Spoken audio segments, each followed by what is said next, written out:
కన్యవారికి గనక చూసుకున్నట్లయితే ప్రధానంగా మీకు మీ యొక్క రాస్యాధిపతి వ్యయాధిపతితో కలిసి భాగ్యస్థానంలో ఉన్నాడు రవితో కలిసి, 12వ స్థానంలో కేతువు, దశమంలో శుక్రుడు గురువు, అష్టమంలో కుజుడు ఉన్నాడు. గుర్తుపెట్టుకోండి, కుజుడు మారాడు, మీకు ఇప్పుడు అష్టమంలోకి వచ్చున్నాడు.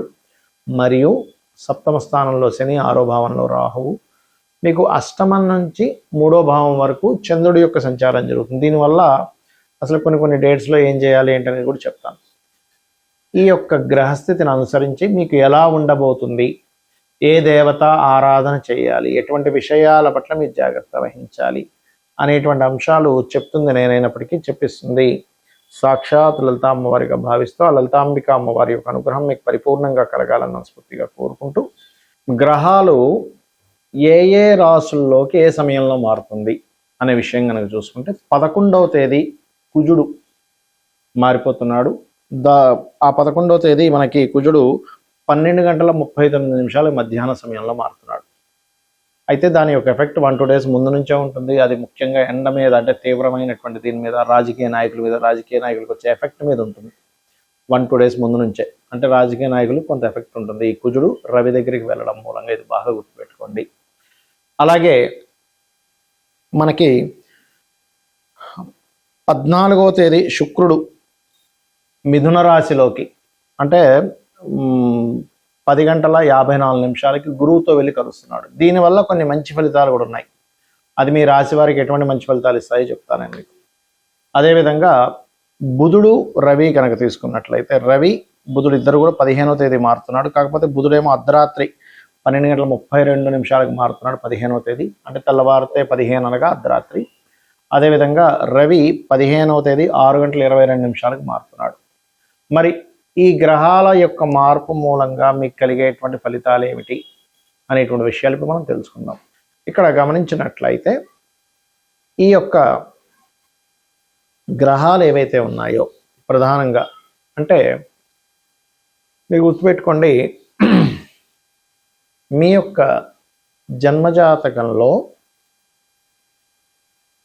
మీకు కన్యాలగ్నం కాబట్టి లగ్నాధిపతి భాగ్యంలో ఉన్నందుకు, అంటే ఇప్పుడు గోచారంలో అది కూడా రవితో కలిసి ఉన్నందుకు క్షేత్ర దర్శనాలు, దేవతా అనుగ్రహము, కొంత గురువుల యొక్క అనుగ్రహం కలగడానికి చాలా పాజిటివ్గా ఉంది. మీ ధనాధిపతి, ఎందుకంటే ఇక్కడ నేను మీకు ఏ డేట్ నుంచి ఏవి మారుతున్నా, ఏ సమయం నుంచి మారుతున్నా కూడా చెప్పాను కాబట్టి, మీ ధనాధిపతి ఎప్పుడైతే దశమ స్థానంలో గురువుతో కలిసి ఉన్నాడో ఖచ్చితంగా ధన విషయంలో అభివృద్ధి ఉండి తీరుతుంది, అందులో ఎటువంటి సందేహం లేదు. కొన్ని ప్రదేశాల మార్పులు ఉన్నాయి, కొంచెం అన్నదమ్ములతో కొంత స్ట్రెస్ అది ఉంటుంది. అన్నదమ్ములు కూడా ఏదైనా గవర్నమెంట్ జాబ్స్ కోసం ప్రయత్నం చేసినట్లయితే లభిస్తుంది. గృహము వాహన స్థానాలని గురువు శుక్రుడు కలిసి వీక్షిస్తున్నాడు కాబట్టి గృహ వాహన యోగాలు ఉంటాయి. కాకపోతే కొంచెం ఇష్టపడిన వారిని వివాహం చేసుకోవాలనే అంశంలో కొంత ఘర్షణ వాతావరణం ఉంటుంది. బట్ డోంట్ వరీ, కొంచెం అప్పులు ఇవ్వడం, అప్పులు తీసుకునే విషయంలో కొద్దిగా జాగ్రత్తగా ఉండండి. శత్రువుపై జయం ఉంటుంది. కాకపోతే కొద్ది ఘర్షణ వాతావరణం ఏర్పడి ఇష్టపడిన వారిని వివాహం కూడా చేసుకుంటారు. ఎప్పటి నుంచో మీకు ఉన్నటువంటి డ్రీమ్ కార్ అనుకోండి, డ్రీమ్ హౌస్ అనుకోండి, అటువంటివి మీరు పొందడానికి అనుకూలమైనటువంటి వాతావరణం ఉంది చెప్పాలంటే. ఇక మీరు నిత్యము చేయవలసింది వెంకటేశ్వర స్వామి యొక్క ఆరాధన చేయండి. మరియు మీరు ఎట్టి పరిస్థితుల్లో కూడా పెద్ద మొత్తంలో ధనాన్ని 17-18 తేదీల్లో ఇన్వెస్ట్ చేయకండి.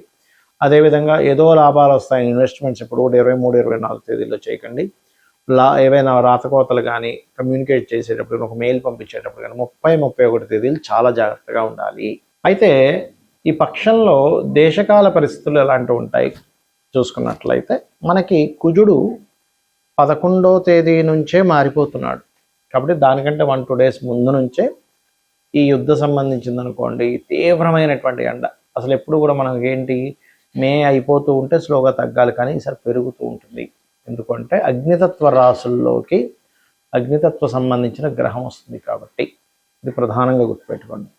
అలాగే మరొక విషయం ఏంటంటే, ఇది జలరాశుల వైపు ప్రయాణిస్తున్నటువంటి గురువు కాబట్టి ఈ పక్షం ఎండింగ్ అవుతూనే స్లోగా జల సంబంధంగా వచ్చేటువంటి ఇబ్బందులు వస్తూ ఉంటాయి.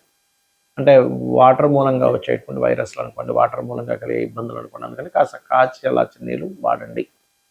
మరి ఈ యొక్క రవి బుధులు ఇద్దరూ కూడా ఎప్పుడైతే వృషభ రాశిలోకి వస్తున్నాడో, మరి దేశకాల పరిస్థితుల్లో ఎటువంటి సంఘటనలు ఉంటాయి అనేటువంటిది కనుక చూసుకున్నట్లయితే ఇక్కడ కొంచెం గోల్డ్ రేట్లో పెరగడానికి, గోల్డ్ రేట్ అనేటువంటిది హై అవ్వడానికి ఎక్కువ ఛాన్సెస్ ఉంటాయి. మరియు ఈ శుక్రుడు గురువు ఈ యొక్క సంబంధం ఏర్పడింది కాబట్టి ఈ క్రియేటివ్ రిలేటెడ్గా కొంత విద్యా సంబంధించినటువంటివి ఏవైతే ఉంటాయో, విద్యా సంస్థలు కానీ విద్యా సంబంధించిన విషయాలు క్రియేటివ్గా కొన్ని ప్రవేశపెట్టడం జరుగుతుంది. అయితే ఈ ఈ ముఖ్యంగా శని ఎప్పుడైతే మీనరాశిలో ఉంటున్నాడో, మీనరాశిలో ఉండేటువంటి శని గురువు యొక్క రాశుల్లో ఉన్నందుకు ఇక్కడ మొత్తం 5 రాశుల వారికి శని ప్రభావం ఎక్కువగా ఉంటుంది. ఎవరికి? మేషం వారికి 1 సంవత్సరం వరకు ఏలినాటి శని ఉంది. ఇంకొక సంవత్సరం అయిపోయింది కాబట్టి 6.5 సంవత్సరాల వరకు ఉంది మేషం వారికి. మీనం వారికి 4 సంవత్సరాలు, కుంభం వారికి 1 సంవత్సరం వరకు ఉంది. కాబట్టి కుంభం వారికి ఎప్పుడైతే సంవత్సరం వరకు ఉందో, ఇదేంటంటే ఈ శని యొక్క ప్రభావం తగ్గడానికి, అది అష్టమ శని సింహం వారికి అష్టమ శని, ధనస్సు వారికి అర్ధాష్టమ శని ఉంది. కాబట్టి మీరు శని బాధ ఉంది అనేటువంటి దీంట్లోకి వెళ్ళిపోకుండా సింపుల్గా కొన్ని టెక్నిక్స్ చెప్తాను, అవి చేయండి.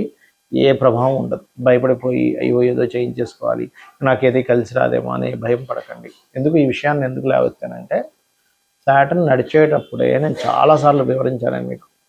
రాజకీయ నాయకులు అయ్యారు, చాలా గొప్ప వాళ్ళు అయ్యారనే విషయాన్ని. అదేవిధంగా కేవలం ఏలినాటి శని, అర్ధాష్టమ శని, అష్టమ శని కాకుండా మనకి కాలసర్ప దోషాలు ఇవే కాకుండా మన జన్మజాతకం అనేది ఉంటుందో కూడా చెప్పాను. అయితే మీకు ఏలినాటి శనికి సంబంధించిన, అర్ధాష్టమ శని, అష్టమ శనికి సంబంధించిన రెమెడీ మిగతా విషయాలు చెప్తాను. ఇక్కడ కొన్ని విషయాలు మీరు పాటించండి. నెగ్లిజెన్సీ చేయకండి. ఎవరితోనైనా మాట్లాడేటప్పుడు ఎక్కువ జోక్స్ వేస్తే అది ఒక్కొక్కసారి రాంగ్ దీంట్లోకి వెళ్తుంది, గుర్తుపెట్టుకోండి.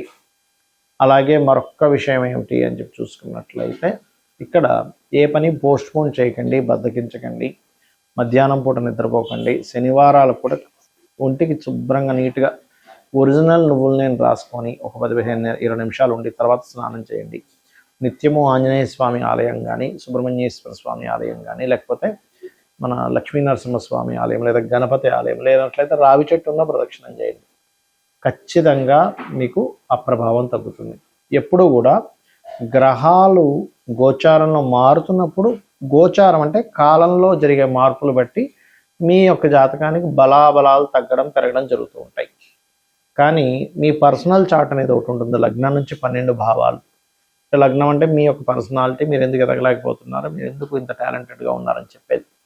ధనస్థానం, ధనాన్ని ఇచ్చేటువంటి భావం ఎలా ఉంది, ధనభావము, పంచమ భావము, లాభభావము, భాగ్యభావాన్ని చూసి ధనం మీకు ఏ మార్గంలో వస్తుందో తెలుస్తుంది.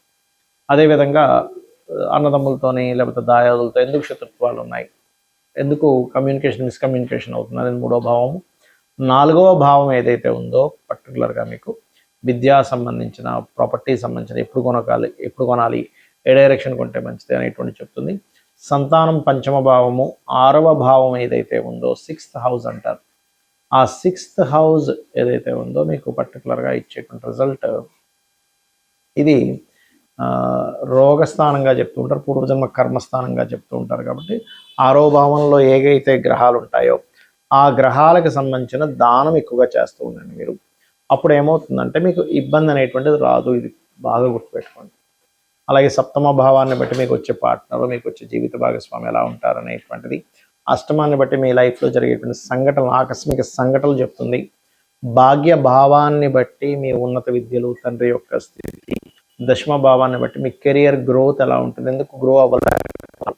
లాభభావాన్ని బట్టి మీకు జరిగేటువంటి లైఫ్లో పొందే సక్సెస్. 12వ స్థానాన్ని బట్టి మీ ఇన్వెస్ట్మెంట్స్ ఎప్పుడు చేయాలి, మీరు విదేశాలకు వెళ్తే బాగుంటుంది, ఇక్కడ ఉంటే బాగుంటుంది అని విడివిడిగా ఉంటాయి ఇప్పుడు ఆస్ట్రాలజీలో. అంతేగాని మూసగా ఎల్నాటి శని నడుస్తుంది కాబట్టి నాకేం కలిసి రాదు, కాలసర్ప యోగం ఉంది కాబట్టి నాకేం కలిసి రాదు అనేటువంటిది ఉండదు. అలా ఎక్కడా మహర్షి చెప్పలేదు. ఏ భావానికి ఆ భావం చాలా స్పష్టంగా ఈ భావానికి సంబంధించిన ఫలితం వస్తుంది కాబట్టి నీకు ఇలా జరుగుతుంది, ఈ భావానికి సంబంధించిన ఫలితం నీకు అంత బలంగా లేదు కాబట్టి నువ్వు ఇబ్బంది పడుతున్నావు, సో దానికి పరిహారం చేసుకునేటువంటిది ఉంటుంది. అయితే జాతకం తెలియదు, నాకేం అర్థం కావట్లేదు, నా రాంగ్ టైం ఉంది, నా టైం సరిగా లేదు అని అనుకునేవారు సింపుల్గా ఏమి లేదు. రోజు నిత్యము ఉదయం నిద్ర లేచిన వెంటనే సూర్యుడికి అర్ఘ్యం వదలండి, లలితా పారాయణం చేయండి. నిత్యము ఏదైనా ఒక ఆలయానికి వెళ్ళడం చేయండి, ధర్మబద్ధమైనటువంటి జీవితాన్ని గడపండి, గోశాలకు వెళ్ళి గోసేవ చేయండి, చాలు. ఈ పనులు మీరు చేసుకుంటూ వెళ్తుంటే గోవులో సకల దేవతలు ఉంటారు కాబట్టి సకల గ్రహాలు సకల దేవత ఇవి పోతుంది. నిత్యము దేవతారాధన చేయడం వల్ల ఇంట్లో మీకు అక్కడ చాలా దోషం పోతుంది. ధర్మం మనల్ని కాపాడుతూ ఉంటుంది, ధర్మబద్ధమైన జీవితం మనల్ని కాపాడుతూ ఉంటుంది. ఇవి చేయండి, మీరు ఏమీ కూడా చూసుకోవాల్సిన పని లేదు. శ్రీమాత్రే నమః.